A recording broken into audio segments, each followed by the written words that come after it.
All right, so the third part of your paper, it will be called, and it will be given the heading, the case, not the case analysis, just case analysis.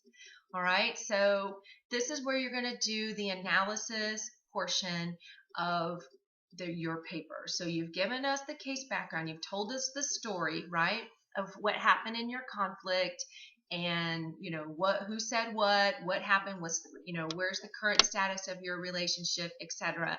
Then you provided the theoretical grounding, so you've defined the communication terminology that you're going to use. Now we're going to do what is called the case analysis. So the purpose of this section is to analyze the conflict you've experienced and how has it impacted your relationship. Focus on what did happen, okay, rather than what should have happened in this section. So you're going to describe, first, you're going to start this section by describing the ethical dilemma in the conflict. So this is very important. An ethical dilemma is defined as a choice between two options, both of which will bring about a negative result based on your personal values and society's expectations.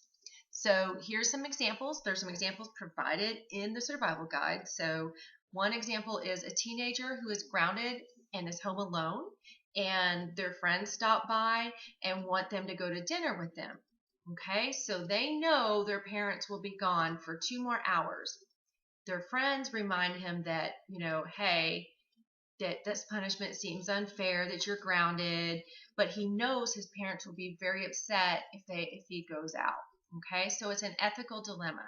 If you make one choice, you're going to disappoint your parents. If you make another choice, then you're going to disappoint your friends.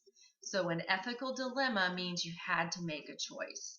All right, so let's say it's to whether or not to end a romantic relationship, right? So your ethical dilemma might be, I'm not having any fun in this relationship anymore. Maybe it's gotten a little bit toxic, right? So you have to end that relationship. So if you end it, you could end up alone. But if you don't end it, you're going to stay in this toxic relationship. So that's the ethical dilemma, and that's how you figure out what is or was your ethical dilemma. Once you do that, you're going to explain what makes the example an ethical dilemma using the ethical implication that you've already identified. So you've already identified an ethical implication and defined it and cited it and gave us an example. Now you're going to connect that to your conflict, okay? Don't assume that your examples speak for themselves. So now you're going to rely on that case and that case background, and you're going to pull out from that case background, you're going to pull out an example that shows that ethical implication in action. All right. So let's say I go back to mine, trustworthiness, right? Let's say I'm writing about a past relationship where maybe I was lied to, okay? And so I can say they told me this and that was a lie, and when I knew that, so that shows how trustworthiness, right, was part of this, and maybe it wasn't that they were showing trustworthiness, okay? So you're going to use a relevant descriptive example from your case to interpret the ethical communication in your conflict moment. Tie this implication explicitly. That means don't assume the example that you provide speak for themselves. So once you give the example, you tell me how that's connected. How is that connected to that ethical implication? Next, you're going to connect your two communication concepts, right? So you're not choosing two communication concepts.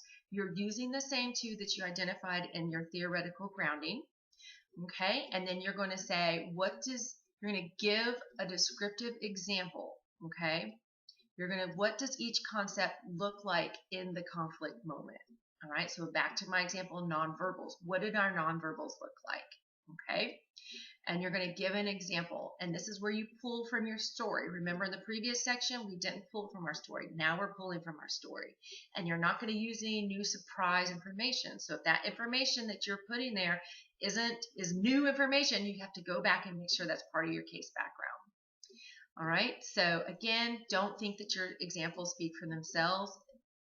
Tell us how those are connected. Okay. You have to explain it. You have to explain the meaning of the interactions. Okay. And that is your case analysis. All right. You can put, for a header, you can put case analysis or analysis, your choice.